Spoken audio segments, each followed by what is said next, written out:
Welcome back to RNN's special Sing Sing Education Behind Bars. Valedictorian Za'id Ali delivered a passionate speech on graduation day. He began by describing how he lost hope and committed a terrible crime. Now we pick up the speech where Ali explains how through education his life has meaning and his future has promise. Take a listen. And 4 years later, I walked into a courtroom to be sentenced as a defeated man. I held my head down in shame. I couldn't even look at Leonard's family. I heard my own family call out to me in support, but I couldn't bear to look at them either.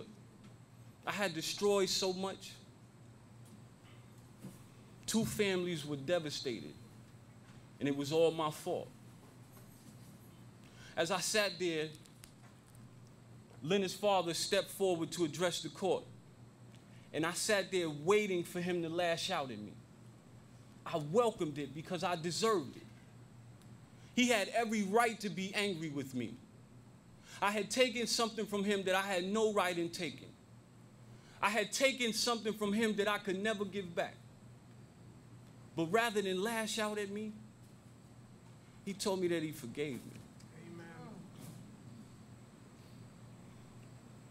He saw that I could go no lower than I was at that moment. Through his wisdom and experienced eyes, he saw that I had lost all hope and that I was broken. He told me that he forgave me, but that I was indebted to him. He said that if any good was to come out of this situation, that it would have to come through me. To repay this debt of forgiveness, he said that I had to make a difference.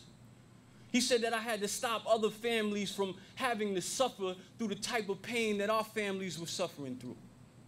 He said that I had to stop other young people from making the same poor decisions that I made. He told me that it was time for me to become a shepherd. I didn't understand at the time how or why he would forgive me, but in my heart I knew that I was going to honor this man's words. I made the decision that I was going to live not only for myself, but that I was going to live for Leonard. For this chance at redemption and for the restoration of my hope, I commenced to live in his declaration. I became an artisan for change and virtue. I began taking programs like victims awareness counseling and breaking barriers in order to work on my humanity, in order to become more in touch with my feelings. And as my empathy began to grow, I started taking on more teaching and facilitating positions. I began working with PACE, teaching HIV and AIDS counseling and education. I became a facilitator for the Alternatives to Violence program, and I took a job working with transitional services so that I could work with the men when they first come upstate and then again right before they're released. I created a support group for incarcerated men ages 21 and under in order to give them an alternative to the negative laws of prison, to show them through my words and actions that there still is hope. It is an indescribable feeling to see the young men in my group, 18, 19, 20 years old, starting to make positive choices, starting to take strides for the betterment of themselves and the betterment of their environment. I believe that I'm making a difference when I share my experiences with these young men. And I believe that I'm making a difference when I share my experiences with the young people from the surrounding communities that come inside of the prison with the Youth Awareness Program. Through this program, I'm able to catch a number of young people before they make that one bad decision that can destroy so many lives. As a member of the Youth Awareness Program, I'm able to keep hope alive. I owe a tremendous amount of my effectiveness to Hudson Link and their supporters.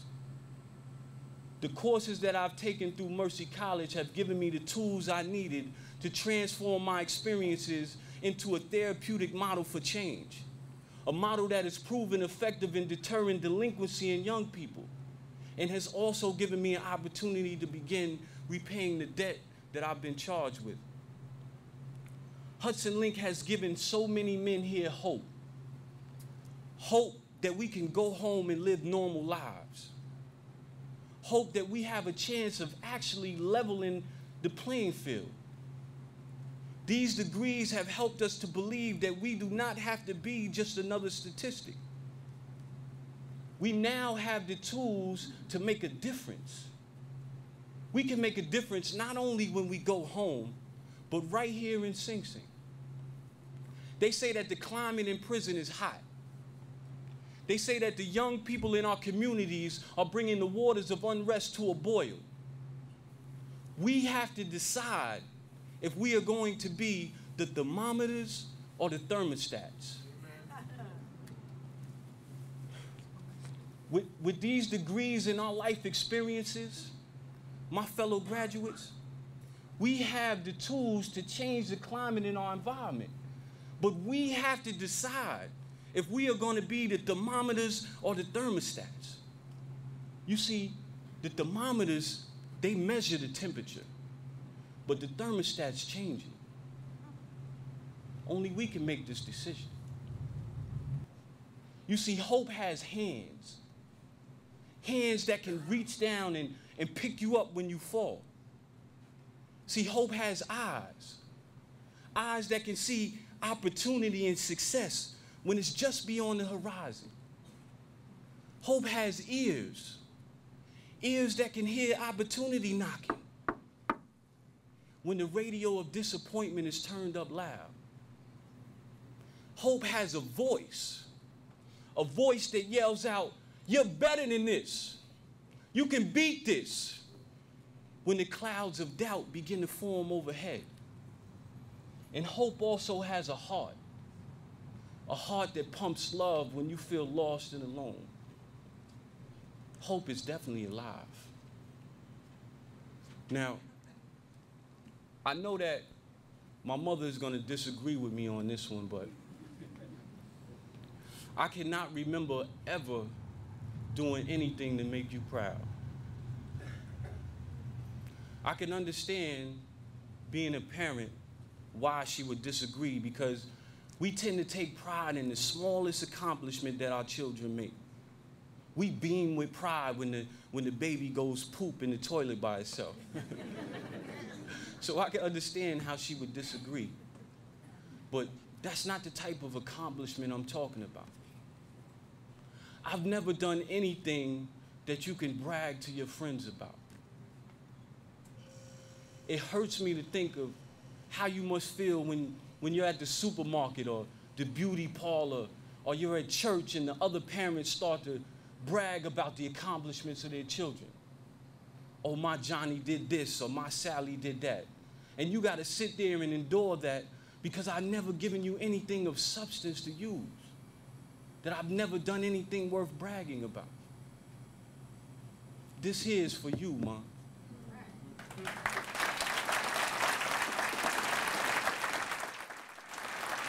Now, even though Ali and his classmates have college degrees, many still face years behind bars before being able to put their school to work. When we come back, we ask the president of John Jay College of Criminal Justice in New York why he thinks inmates deserve a college education. His answer may surprise you, so stay with us.